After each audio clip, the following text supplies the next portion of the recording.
Welcome to Season 2 of the Pints Perspectives Podcast, hosted by WellHouse Church. This show understands that there is quite a bit of diversity amongst the body of Christ. So we operate according to the motto that certain things are fixed, like the essentials of faith, and the best beer is served on tap, while everything else is just a matter of perspective. We are the champions, my friend. We are. And you went to the parade. I did not go to the parade. My kids were scared of being trampled or shot because America, 1 million people in the streets. Yeah. There was like 1.5 million people in downtown Houston along one street. And I was going to go. We had the day off. But the kids were like, nope, scared. Welcome to America. Welcome to Texas. Welcome to Texas. Welcome to Texas, where guns have more rights than women. That's right. And the Astros are the world champs, and y'all hate us because you ain't us. That's right. Everybody wanted Houston. Not ain't us, ain't us, to be clear. So judge us all you'd like. Go ahead. Because this episode is about judgment. Hey, you see what I did there? I come from the full start. I started with a song. Welcome to Pints and Perspectives. If you haven't liked or subscribed or shared this content, that hurts. Very much so. I am deeply offended. Look, it's a hard day, Cullen. It's a hard day. We're actually filming this the day after November 8th. And Texas is just right where it has always been. But I don't want to get on that soapbox. This is not a politics conversation. No, but it is one about judgment, so it may come up. Yeah, that's true. What you drinking? I am drinking the St. Arnold Original Amber Ale. That's a great beer. It is. I have a story about this beer. When I was 21 years old, of legal drinking age, St. Arnold's here in Houston. It is Houston's oldest craft. I think it's Texas's. No, that's it is Houston's oldest craft beer. Houston's oldest craft beer. No, Texas's oldest craft brewery. Oh, craft brewery. Craft brewery. Yeah. But it is definitely the first brewery in Houston. It's also had St. Arnold's has also had multiple beer of the year awards. Oh yeah, and medium-sized brewery awards. Yeah, they are fantastic. Yeah, fantastic. Huge supporters of Houston life and nonprofit work. Well, the Art Car show, Car, all the things. And back in the day when I was 21 years old, which was how many years ago was that? 14 years ago. My God. St. Arnold's Brewery used to be in this little bitty warehouse, like 1,000 square feet, like super small when they started. Where in the city? Real close by where their current location is, or near where we are now? No, over where Carbach is now. Really? That was St. Arnold's first location? No, or not near that there? location, but in that area. Interesting. In a little warehouse with only 2 bathrooms. But they still did tours. You could show up on a Saturday. You could pay $15 and get 4 pints, 4 tokens for pints. But there was no air conditioning. Yeah.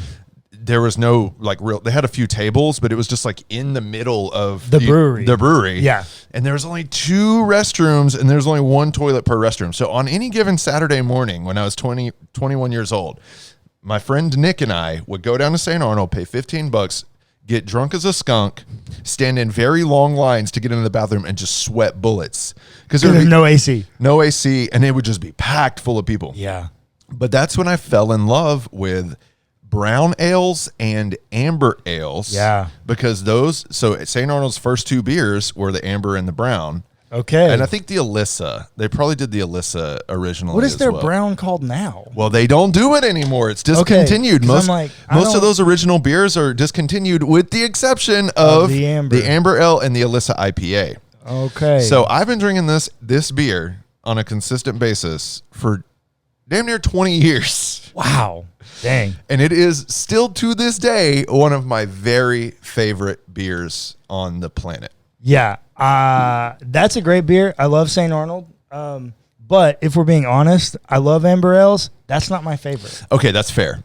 Fat Tire amber is my favorite. Oh, I love the New Belgian Fat Tire. So my favorite beer of all time from St. Arnold was the brown ale, though. That's gone now, that you can't get anymore. That doesn't exist anymore. And we go to the brewery. I mean, I can I know people that work there. Like there is no brown ale. Like, right. It's not like it's, done. Yeah. So that's sad. But Amber Ale is probably the next best thing from them, in my opinion. I love it. So that's what I'm drinking today. Attaboy. A little bit biased on how I'm going to review it, obviously.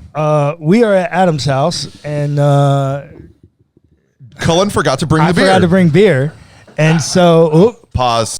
All right, we back. So yeah, I forgot to bring beer, and I was like, "Hey, Adam, What you got? Yeah, what you got?"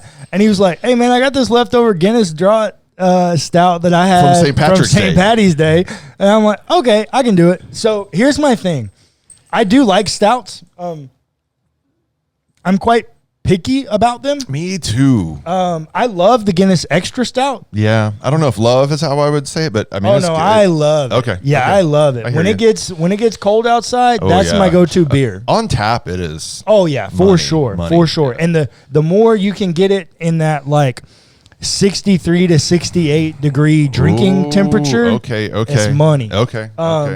You really get the milk elements, the All the lactose notes. element. Yeah, it's great. This one I don't love. Sorry to disappoint. But I think, and this is a great conversation because I don't know that we've ever had it on this podcast about beer, but this is a pasteurized stout. Yeah, that's right. So if you don't know, pasteurization is a process of heating something in order for it to be preserved so that you can ship it longer, has longer shelf life, or any of that stuff. Milk, think milk. Yeah. Milk is pasteurized. I think that has something to do with it because I don't know. Probably. I don't know what it is about this one, but it's just not my favorite. I got but you. It's been a hot minute since I tried it, so let's see. Who knows? Cheers, buddy.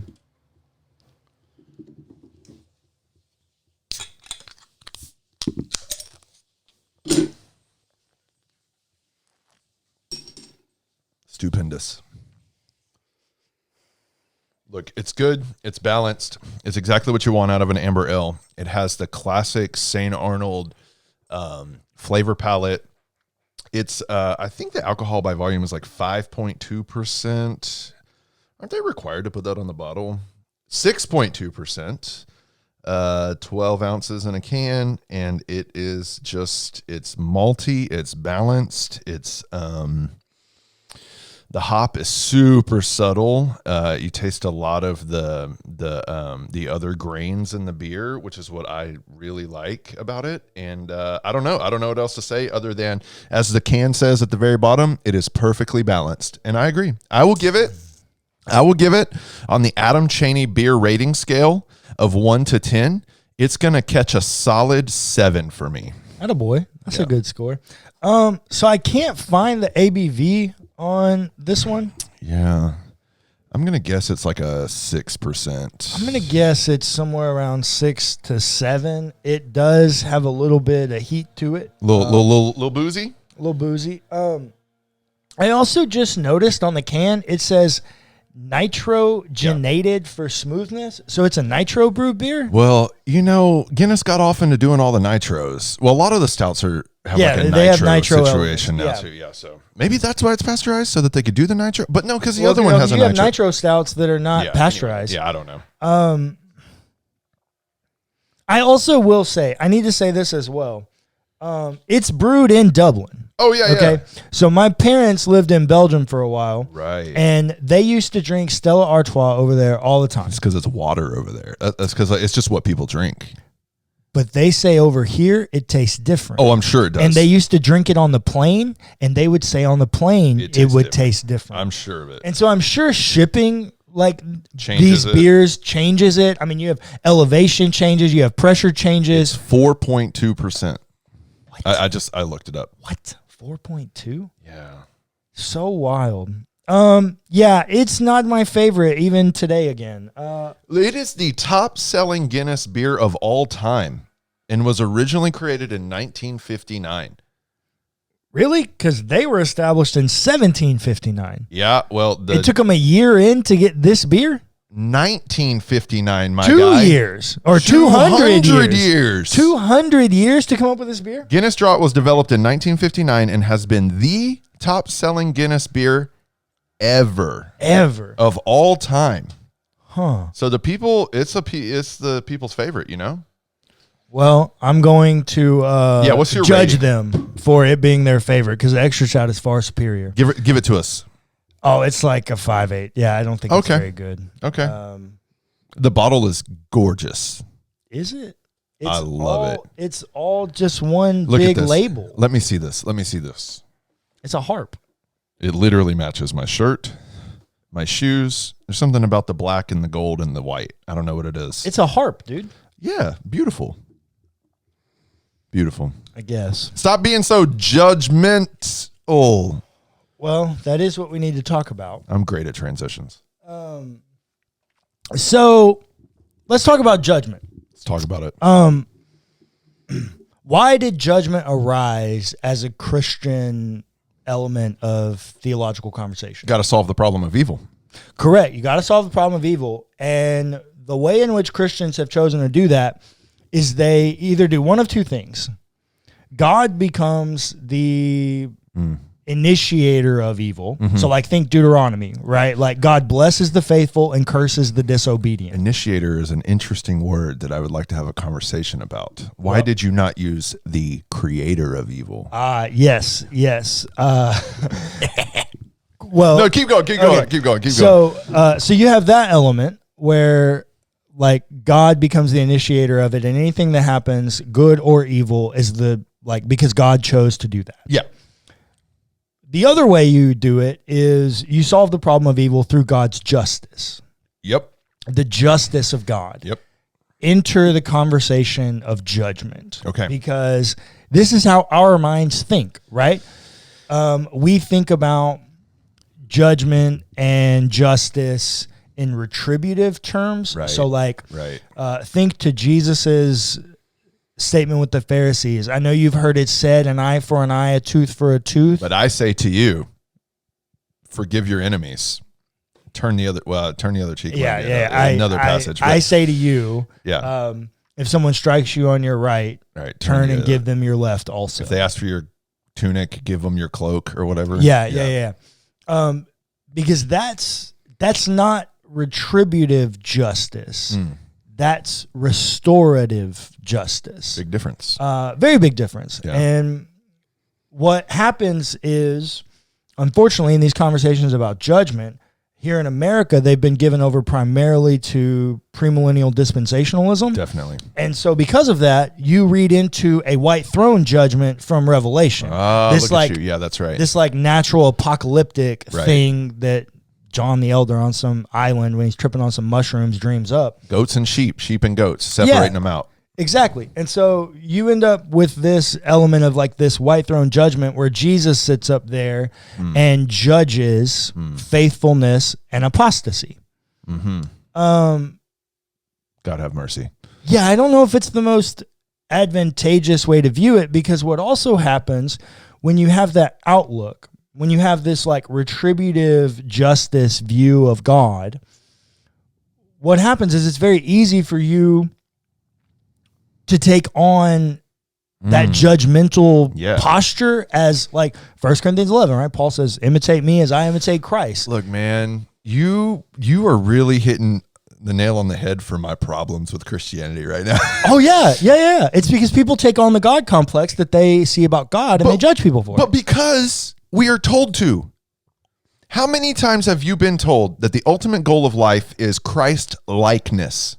Oh, countless. It is the goal. Yeah. To become like Jesus. For sure. To be like Christ. For sure. So if Christ is a humble man who turns the other cheek and refuses to respond to his enemies with violence and allows himself to be killed for the sake of justice, but then in his resurrected state is a judge on a throne who is going to literally, I mean, look, if you're holding like a penal substitutionary atonement view, right, is literally going to draw a line between in and out, and the out gets eternal conscious torment for eternity. Yeah, that's one option. That is one option, right? Yeah, But just follow me where I'm going. Yeah, that's the most common one. It's predominant. Yeah. It's at least in our cultural our setting. American culture. Right. Yeah.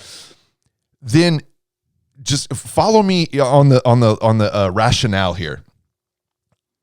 Then that if your goal is to become Christ-like, then and you have this perspective of this white throne judgment, which I love the way you articulated that.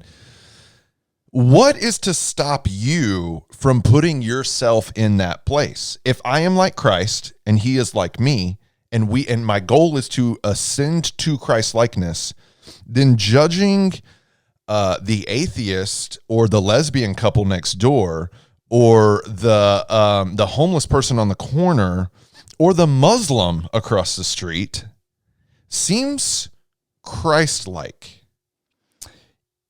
Only if you interpret Christ through the lens of Paul. Ooh, well, welcome to America. Right. Well, yeah. And on any given Sunday, in white American evangelicalism, 80% of all sermons preached will be preached from one of 13 letters of the New Testament. If there's a pastor or former pastor listening to this podcast right now or watching us, I want you to go to your bookshelf and I want you to count how many books do you have on Pauline theology versus, let's just say, Like Gospels? gospel hermeneutics. Gospels and Acts, yeah. I guarantee. Tell them. Oh, yeah. I think, to be fair, I think my own bookshelf is guilty of this same Me truth. too. Yeah. Me too. Yeah. Well, that's because that's what seminaries prize, because it's prescriptive theology. You ever heard of Howard Thurman? Yeah, you've heard of Howard Thurman. Howard Thurman, I said it for the listener, not for you, boy. Howard Thurman is just Google him, but he's a black theologian. He's dead now, R.I.P. But he wrote one of the most impactful books in my entire life. It's called Jesus for the Disinherited. Jesus for Disinherited? Jesus for the Disinherited. It's on the shelf. I should have grabbed it. But the one thing that stood out in that book to me above all else is his grandmother was a slave, an American slave, black woman held in slavery here in the United States. I can't remember what state they're from. Anyways, but in Howard's early life, this is a story I tell a lot, and if I've told it on the podcast already, I'm sorry. You have not. In Howard's early life, his grandmother was very elderly, obviously, abolition had occurred. She wasn't a slave anymore, but she was very elderly, and she had gone blind. But she loved for her grandson to read the Bible out loud to her. So he would. And he talks about in that book how impactful and meaningful that was. But, however, she would not allow him to read any Pauline text. He could read all the Old Testament, the Gospels. Because Paul's the author for the white man. What he says in that book is the slave masters forced them to church on Sundays, and the only passages they ever read were Pauline text. Yep. It's true. Welcome to America. Paul gives prescriptive theology. Paul is writing very specific letters. That's the other thing we need to do. We need to understand that when we read Paul, That's a great we point. are literally reading someone else's mail from 2,000 years ago, and we only have one side of the story. Well said. We don't know all of the problems that Paul is trying to combat in those places. And which is why you have more Pauline books on your shelf than you do anything else, because we don't know. Because our theologians have just spent a lot of time and energy trying to figure it out. Correct. Yeah. And what's unfortunate, like if you were really going to have a conversation about who was prime positioned to have the most impact on like global Christianity, it's not Paul. It's Peter. Oh, come on. Yeah. What did Jesus say to him? On this rock, I shall build you my rocky? church. Yeah. Upon this, Petros. Yeah. Peter's name is rock in Greek. Yeah, and Jesus says, he calls him Rocky and says, "On this rock, I will build my church." That's Matthew 16, I believe. And if you're Catholic, you believe Peter's the first pope because of that, right? So if you look at it, like that is probably the guy that's most positioned to have the largest impact, and yet. When you studied the Petrine epistles, what did they get lumped into? the general epistles, not epistles. Pauline. You got a whole class on Paul. Yeah. But the general epistles, Revelation, the Petrines, all the Johannines, Jude, James, all those general epistles. Which is interesting, like the Johannine corpus really emphasizes love over judgment. The Petrine corpus really emphasizes inclusion. Well, the Petrine corpus also does do some James. uniformity. Well, that's right. true. So there's a whole thing in 1 Peter where women cannot adorn themselves with jewelry and makeup. There can't be a temptation to men. You're right. There's a lot of uniformity in there. Isn't it Peter in Acts who has the vision of the sheet? And yes, that's in chapter 10 of Acts. Of Acts. He has that vision where it comes down and he says, it's all clean. It's all clean. You can eat any of it. Let the Gentiles in. But it doesn't really do a ton, because then when you get to the Jerusalem Council in 15, when he goes back, they still give these criteria. That's right. These four, let me see.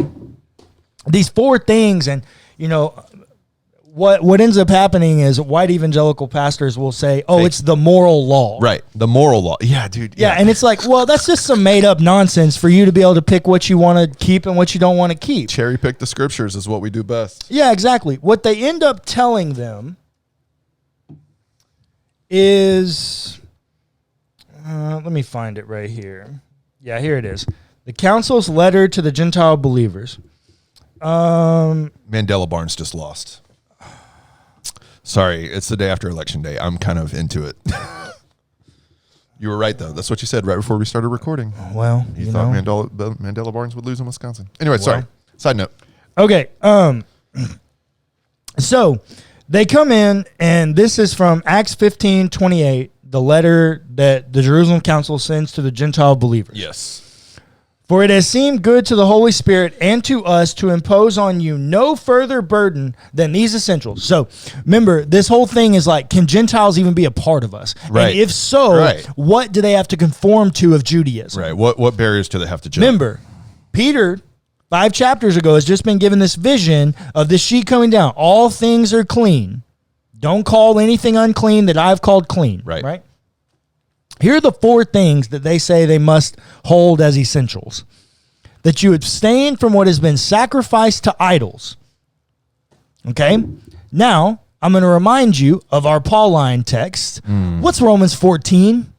Paul's entire argument that it's okay to eat food sacrificed to idols as long as it's not causing anyone to stumble. That's it. Okay, so Paul's already, in our biblical text, at odds with the Jerusalem Council. Okay. See? You following? Yes. Okay. That's good. And from blood. Oh, yeah, you got to abstain from blood for whatever reason. Well, I mean, think about ancient health, right? They didn't know. I mean, okay, anyways. Well, there's lots of blood transmitted diseases and stuff. Yeah, I know. And from what's been strangled, and from fornication. Now, let's talk about that word fornication real quick, since we're already here. And we were already talking about judgment, right? We're talking about judgment, and we were talking about, you mentioned the lesbian couple next door. Right. They're married, so which, by the way, they're not fornicators. Is there actually a lesbian couple next door? Yeah. Oh, cool. Dope. Yeah. Fornication. That's a terrible word translation. Ooh, how do you translate it? Well, do you know what the word is that they're translating as fornication? Tell me the Greek word, maybe I can remember. Porneia. Oh, yeah, right. So it's exploitative. No, well, I mean, it could be. Well, porneia, it just means sex things that are bad. Yeah, but like how? Okay, anyways, keep going. Well, that's a great question. How do you determine what's bad? And what did you say? Well, exploitative? Yeah. Yeah, that's and clearly harmful. Yeah, we have another word for that. Rape. Well, that's an English word. Trigger warning. The Greek has another word for that. It's called arsenokoites, which is what we commonly translate homosexuality. But once again, that's a white man reading into it. Get out of here. BDAG, the big lexicon of the Greek language. I know BDAG. I'm not talking to you. I'm talking to the audience. That lexicon for the big, all those Greek languages and all those words outside of just the New Testament, because New Testament is Koine Greek. Right. You also have Attic Greek, and you have lots of other, like classical Greek. You have lots of ranges of Greek. And BDAG is the one that everybody goes to for like all of those. Well, BDAG glosses arsenokoites as pederast. Okay, so pedophilia. Well, exploitative against a sex exploitation against a vulnerable person, predominantly male to male, is what pederast is. Yeah. So, exploitation. So you have, like, even in this Jerusalem council, you have these people setting up ways to judge Gentiles. But then you have Paul showing up in Romans and going, nah, that ain't really how it is. Well, he was the apostle to the Gentiles, wasn't he?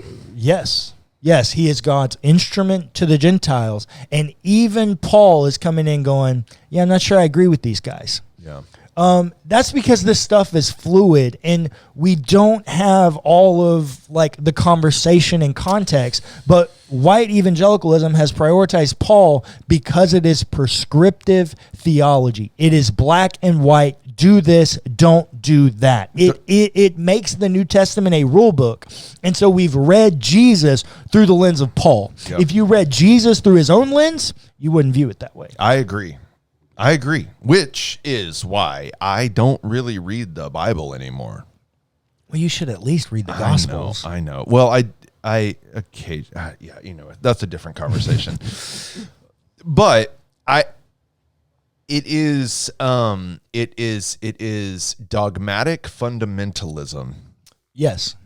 That gets you to the place to where you think you have, this is my hang up, man. One of my hangups, where you feel like you are certain about your interpretation of a select group of passages,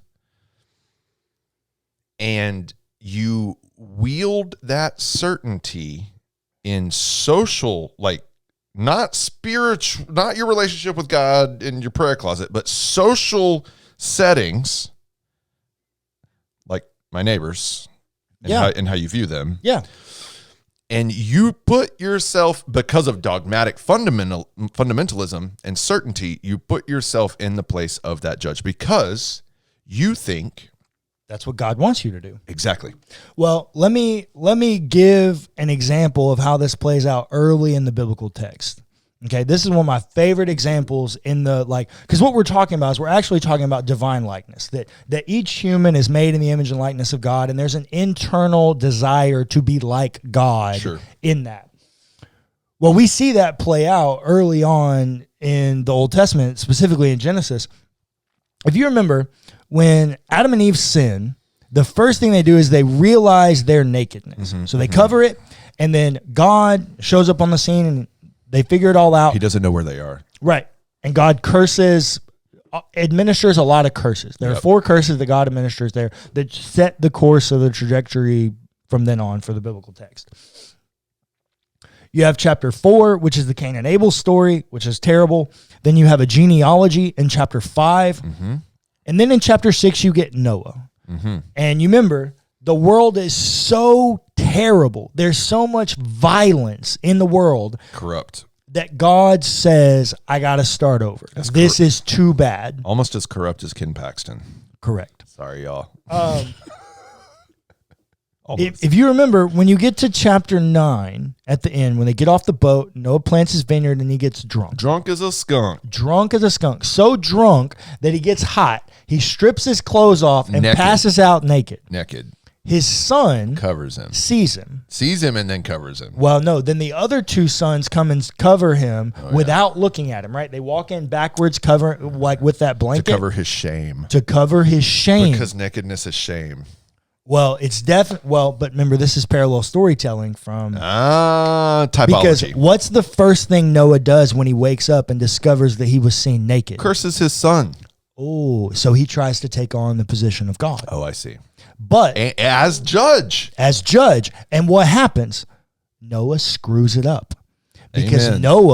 Noah does not curse Ham. Noah does not curse the offender. Right. Noah curses his innocent grandson Canaan, who tried to take care of him. And now Canaanites. Oh, wait. Louise. This is great though, because this is also an example of restorative justice, because God did not tell Noah to administer that curse. And what's the land of promise? Palestine? I don't know. In the biblical story, the land of Canaan. Oh, yes. Is the land of milk and honey. Oh, yeah. Very good. God is restoring what humanity continues to mess up, trying to be like God in the wrong ways.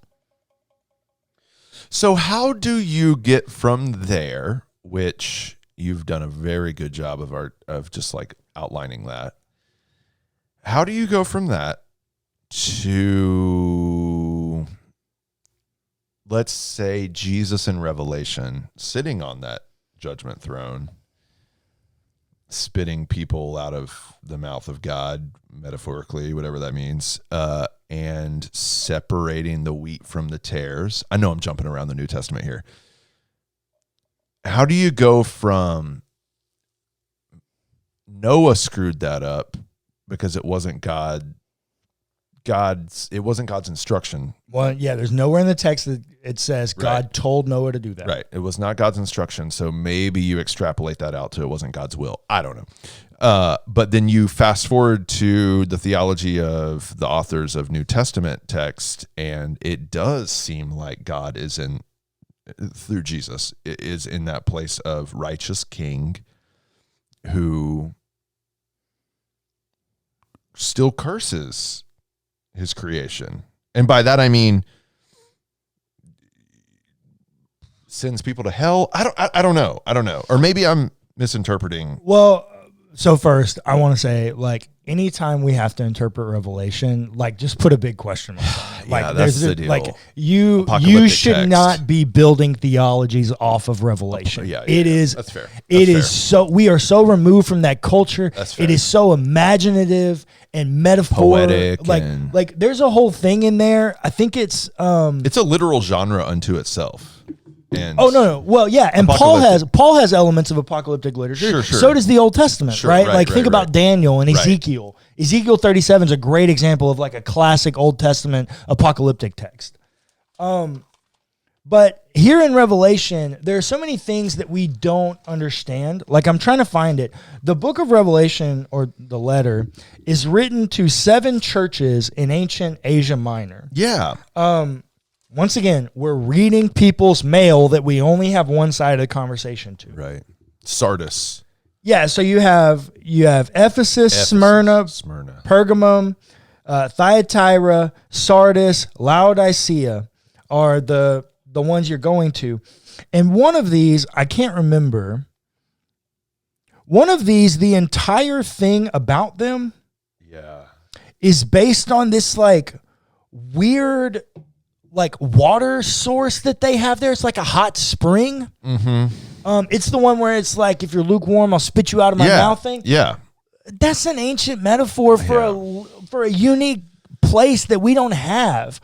So you shouldn't approach Revelation trying to come up with great answers. But what I can tell you is when Jesus is introduced into the Revelation story, he doesn't look anything like what he's supposed to look like from the Gospels. He's a Gandalf-looking character riding a horse covered in tattoos. Yeah.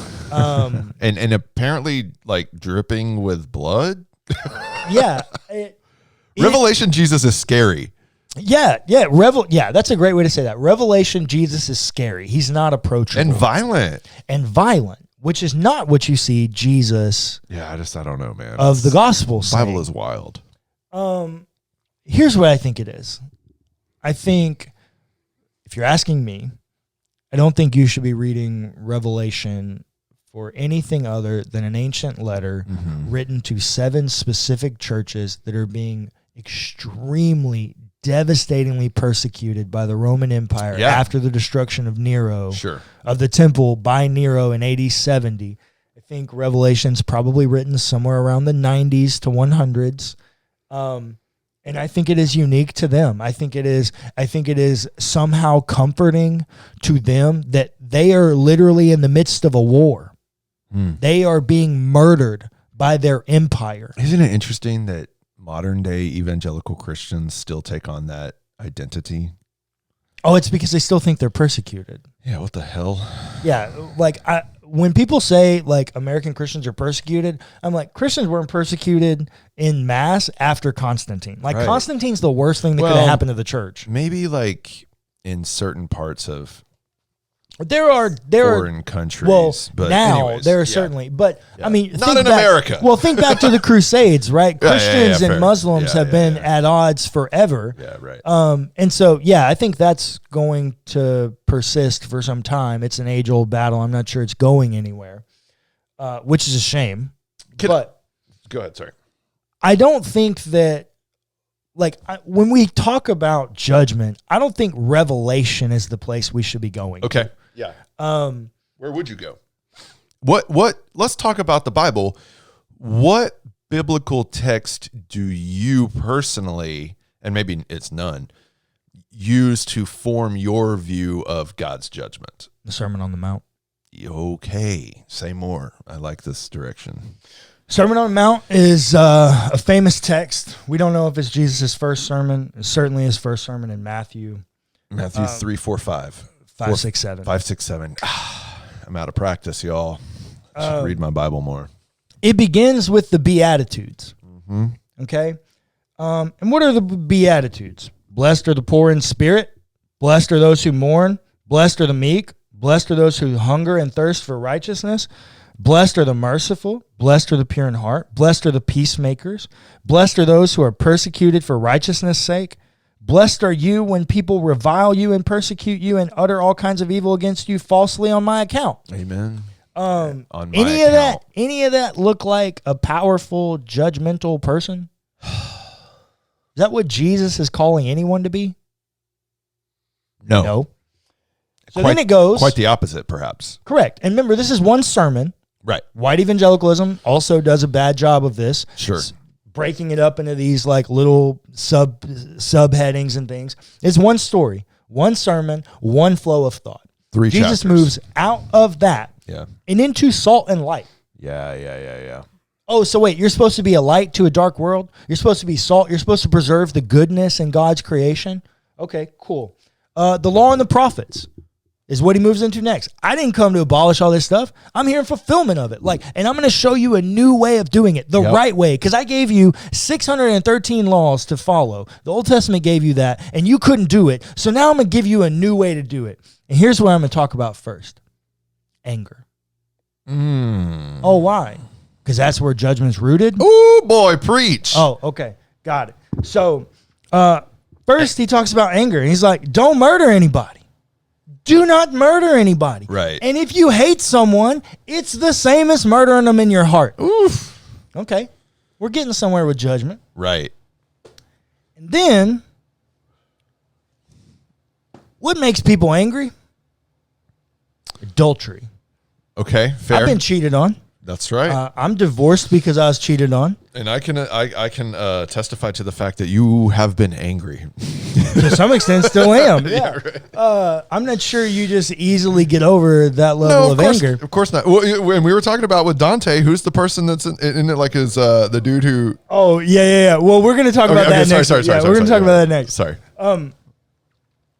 So Jesus then talks about adultery. And what does he say? If anyone looks at a woman lustfully, he's committed adultery already. Yeah. Because it's about the fidelity of the heart. It's about where you are in your marriage, that it's not an exploitative, it's not a political, it's not an advancement tactic. It is a genuine love relationship that requires, mutuality. Correct. Yeah. And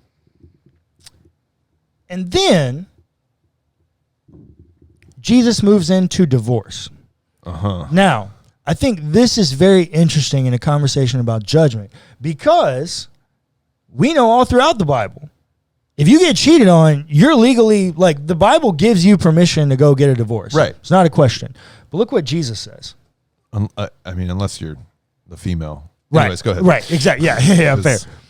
It was also said, whoever divorces his wife, let him give her a certificate of divorce. Right, so that's Moses' law, because back in the day, in ancient Judaism, people are getting divorced for very frivolous things. If she cooked a meal you didn't like, ousted. Well, they're a dime a dozen. Women are property. That's the thing. They're cattle. Yeah. They're not humans. Right. Yeah, they are property that you own. Right. And so if they do some stuff you don't like, you can kick them out. Yeah, it's insane. The only thing was Moses was like, you got to care for her. Yeah. You have to issue her a certificate of divorce so she can either go home to her dad or with honor or get remarried. Right. Because if she doesn't have that, she has nothing. She has nothing. Her parents won't accept her. Right. And her only form of like livelihood is prostitution or slavery. Right. Which sometimes it's both. Oof. So, the Bible. Jesus says, but I say to you that anyone who divorces his wife, except on the ground of unchastity, causes her to commit adultery, and whoever marries a divorced woman commits adultery. Now, we could read all kinds of stuff in there about laws and what's permitted, and that's not what Jesus is trying to communicate. What Jesus is trying to do is he's trying to communicate that it's about grace. It's about grace. It's always about grace. That is literally why Jesus came. And so he follows that up with a conversation about oaths. Let your yeses be yes and your no's be no. And then he ends the chapter with love for your enemies. Mm-hmm. Now, because it's about grace. He continues on in 6 and 7, and 7 gets a little bit more like there's some more stuff, and there's some stuff in here about judgment and judging others, but it's a flow. Well, in it's a flow of thought. 7 is where, or is it 6 where it's, what do we call it? Love your neighbors as yourself. Oh, that's in 5. That's right here. It's the golden rule. Oh, no, that's in 7. Yeah. The golden rule. And treat others the way you want to be treated. And everything, do to others as you would have them do to you. For this is the law and the prophet. This is the law and the prophets. The law, which judges. Right. The function of the law. The thing of which you judge people against. Yep. Its purpose is judgment. It is now defined by Jesus as what's it say? Loving or treating. What is it? The golden rule. Everything do to others as you would have them do to you. Exactly. So that seems like grace to me as well. Mm-hmm. Well, and don't you think loving your enemies aren't people that live their lives against the message of God, the enemies of God? You know, man, my answer to your question is yes. But there is also, in this American context, this reinterpretation of what it means to love your enemies. Because I've been told many times that the highest form of love is for me to say, Cullen, you're in sin. Yeah, it's correction. It's correction. Well, you know why? Because it's another faulty reading of 2 Timothy 3:16. There you go. So here we go. 2 Timothy 3:16 is this famous verse about the Bible, which people have used to promote like inerrancy, like beliefs and things. And this is what it says. All scripture is inspired by God. God breathed. Inspirited. Inspired. Yes. So all scripture is inspired by God and is useful for what? The edification. For teaching. For reproof. For correction. And training in righteousness. Once again, prioritized Paul over Jesus. Interesting. You are preaching today. Well, it'd be like that sometimes. There is this air of elitism that comes with this ascribing to a very correctional. It's very elitist. It's like the secret knowledge thing. It's Gnosticism. Right. Yeah. It's like we have figured it out and my neighbor hasn't, so they're wrong. But I'm going to ignore the fact that I should treat them the way that I want to be treated and love them as I love God.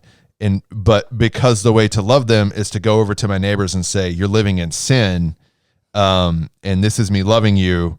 That's cognitive dissonance to its core. Well, it's modernity. Say more. So I think I've said this before, but like fundamentalism is just modernity using the Bible as its source. So it's trying to take like the fundamental premises of modernity, that objective truth is the answer to everything. Yeah. Well, here's your source of truth. Enter conversation about inerrancy. And so I can be a fundamentalist and use modern tactics with the Bible With and an create ancient- these systems. with an ancient text. With an ancient text that knew is nothing far of removed modernity. from modern culture. Yeah. By thousands of years. Oh, yeah. For thousands of years, right? Like, I say this all the time. Oh, Like, when Paul was writing, like, hey, don't commit porneia, right. right? Paul had no idea that 2,000 years later, we would have video porn Yeah. in everybody's pocket. Right here. In our phones. Like, yeah, Paul would have never dreamed of that. And if he would have, I guarantee he would have wrote some different stuff.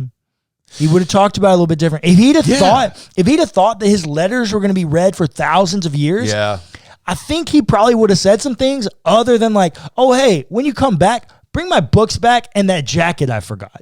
Right. They're literally his mail to people he knew. Do you think he would have taken a stronger stance against slavery? Because one of the big hits against Paul is that he actually sort of kind of quasi endorses slavery multiple times. Yeah, well, Paul's not trying to commit like social upheaval, right? Like, and he's a powerful figure. Yes, I believe that if Paul would have known that, he would have spoken much harder against slavery. Because, like, to be fair, if you read the letter of Philemon, I've written a lot on it. I can make a pretty good argument there that is Paul urging for abolition. Well, anyways, that's a different podcast conversation. It is. But I also think that Paul would have been more direct in his conversations about women. Oh, yeah. So, for instance, and this, once again, judgment, and we gotta wrap up. But 1 Corinthians 11, fantastic text.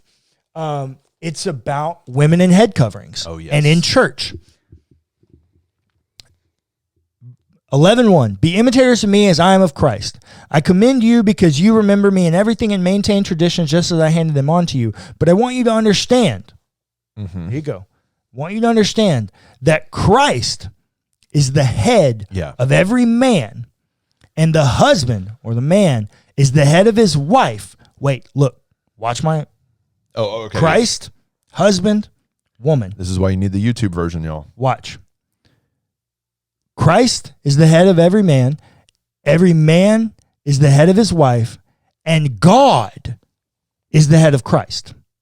Now, I'm showing you this circular pattern that Paul has made because in Greek, there's only one verb in the beginning where Christ is the head of the man.